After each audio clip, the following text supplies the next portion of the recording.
Corona के बढ़ते मामले को देखते हुए तैयारियों को लेकर देश भर के अस्पतालों में मॉक ड्रिल किया जा रहा है और इस मामले पर बातचीत करने के लिए इस वक्त हमारे साथ हैं Rajiv Gandhi super speciality hospital के डायरेक्टर सुभाष गिरी जी। चूंकि यहां भी मॉक ड्रिल किया जा रहा है, कोरोना के पिछले वेव में भी ये हॉस्पिटल जो है कोविड को लेकर बहुत अच्छा इंतजाम था यहाँ। इस बार आपने किस तरह से तैयारी की है?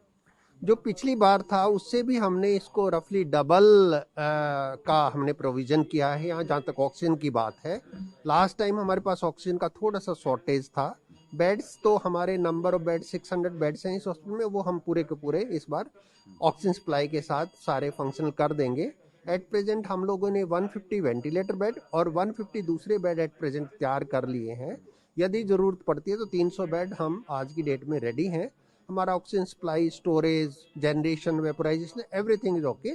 पीएसए प्लांट हम लोगों ने देख लिया, सब फंक्शनल है। सर, ऊपर से क्या निर्देश मिले हैं? चूंकि आज दिल्ली की ही अगर हम बात करें, दिल्ली ही नहीं देश के सभी शहरों में, दिल्ली में एम्स, सफदरजंग, दिल्ली सरकार की अगर बात करें तो एलएनजेपी, राजीव गांधी, तमाम जगहों पे मॉक ड्रिल करके ये देखा जा रहा है कि कहाँ कहाँ कमियां हैं। तो क्या इस मॉक ड्रिल में आपको कुछ कमी भी नजर आई या जिसे और बेहतर करने की जरूरत है? देखिए, अभी जैसे हम लोगों ने ऑक्सीजन प्लांट्स के विजिट किया, हम सभी जगह गए, PSA plant, storage and all that. अब उसके बाद में जैसे पेशेंट एम्बुलेंस से हमारे पास आता है, this is the ICU bed only. यहाँ पर रेफरल पेशेंट लिए जाएंगे जो दूसरे हॉस्पिटल से सिक पेशेंट होंगे, सिर्फ उसका एडमिशन होगा। तो एम्बुलेंस से कैसे पेशेंट आ रहा है और कैसे ट्राइज एरिया में उसको ट्रीटमेंट हो रहा है और किस तरह से वो ले जाया जा रहा है, ट्रांसफर हो रहा है मेन आईसीयू में, तो ये चीज़ देखने के लिए ही बेसिकली मॉक ड्रिल किया। और जहां हमें गैप लगेगा उसको हम पूरा करेंगे। एट प्रेजेंट मुझे ऐसे लग रहा है कि system is in place, all equipments, ventilators, etc is working, oxygen supply at the end point is available. अच्छा सर, मैं ये जानना चाहूंगा, पिछली बार कितने बेड का ये कोविड डेडिकेटेड हॉस्पिटल था और इस बार आपने कितने बेड का इंतजाम रखा? और मैं चाहूंगा अगर थोड़ा वॉक करते हुए आप दिखा सके अगर मुझे यहीं से। ये ट्राइज बेड्स हैं हमारे, है ना? उस तरफ भी आपके उधर भी ट्राइज बेड हैं। इसमें सर क्या क्या सुविधाएं, अगर हम एक बेड की बात करें तो यहाँ पे क्या क्या तमाम सुविधाएं हैं सर? अगर आप देखिए, ये आपका मॉनिटर है, ये वेंटिलेटर है। मॉनिटर में ऑक्सीजन, पल्स ऑक्सीमीटर और blood pressure, pulse, everything is on there. ECG leads लगा के उस पे ईसीजी आ जाता है, तो everything comes on the front, so that the sister from that point. अगर मैं सर सरल शब्दों में समझना चाहूँ कि एक कोविड के सिक पेशेंट को जिन जिन चीजों की नीड है वो सारी व्यवस्था यहाँ पर आप देखिए, ये वेंटिलेटर है फुली इक्विप्ड, है ना? आपका मॉनिटर है, आईवी सेट है, यहाँ पे जो भी चीज चाहिए आपको अवेलेबल है।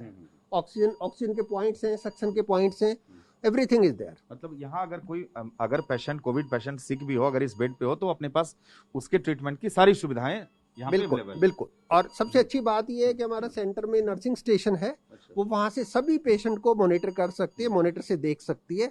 और मॉनिटर के अंदर यदि बिप आता है या कोई रेड फ्लैग आता है तो she can go and tackle that also. Doctor will be placed, our rosters are in place.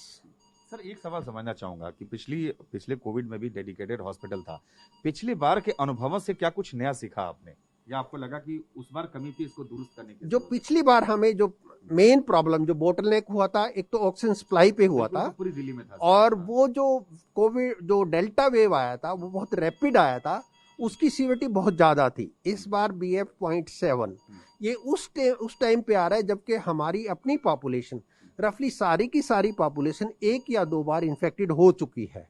तो इससे ये पता लगता है कि कोविड के लिए हमारी इम्यूनिटी बहुत अच्छी है। एडिशनली सभी लोगों में वैक्सीनेशन जो है वो 2 डोजेज का रफली 98 से ज़्यादा % लोगों में, 98% लोगों में ये हो चुका है। प्रोटेक्शन डोज भी रफली 26% लोगों में हो चुका है। तो हमारी इम्यूनिटी हमारी वैक्सीनेशन की वजह से और रिपीटेड इन्फेक्शंस की वजह से बहुत अच्छी है। मुझे बिल्कुल नहीं लगता कि BF.7 की वजह से हमारे देश में इतना एडमिशन होगा या इतनी डेथ होंगी जैसे कि चाइना या दूसरे देशों में हो रहा है। लेकिन चाइना ने जीरो कोविड पॉलिसी अप्लाई किया है। हमने अपनी इकोनॉमी और अपने लोगों को ओपन रखा है, तो लोगों में रिपीटेड इन्फेक्शंस कोविड की होने की वजह से यहाँ कोई भी ऐसा हाहाकार मचने की कोई संभावना नहीं है। बावजूद उसके यहाँ आपके हॉस्पिटल में तैयारी पूरी है? कितने बेड? यस, फिर भी मैं लोगों से ये बोलूंगा, सबसे पहले वो अपने प्रोटेक्शन गार्ड रखें। जिसने कोविड वैक्सीनेशन नहीं लगवाया है वो अपनी डोजेज कंप्लीट करवाएं, और सभी लोगों को प्रोटेक्शन डोज के बारे में भी लगवाना चाहिए। इसमें एडिशनल एक पॉइंट जरूर है कि मैं एहतियात के तौर पे जो लोग 60 साल से ज़्यादा हैं या जिसको कोई क्रॉनिक कंडीशन है, जैसे लिवर डिजीज है, हार्ट डिजीज है, लंग डिजीज है, ट्यूबरक्लोसिस है, किडनी डिजीज है, कैंसर है, स्टीरॉयड ले रहे हैं, उन लोगों को डेफिनेटली अपना प्रोटेक्शन डोज इमीडिएटली लगवाना चाहिए। ये थे मेडिकल डायरेक्टर जो हैं सुभाष गिरी, और वाकई जिस तरह का अरेंजमेंट है और तमाम सुविधाओं के बारे में इन्होंने विस्तार से जानकारी दी। और इनका कहना है कि पिछले चूंकि लगातार 2 वेव में ये डेडिकेटेड हॉस्पिटल था कोविड का, तो उससे भी इन्हें काफी कुछ सीखने को मिला है। लिहाजा जो जिस वेरिएंट के आने की संभावना जताई जा रही है, उस वेरिएंट को लेकर Rajiv Gandhi super speciality hospital में इन्होंने पूरी तैयारी की है। ब्रजेश अशोक के साथ सुमंत कुमार, टीवी 9 भारतवर्ष, दिल्ली।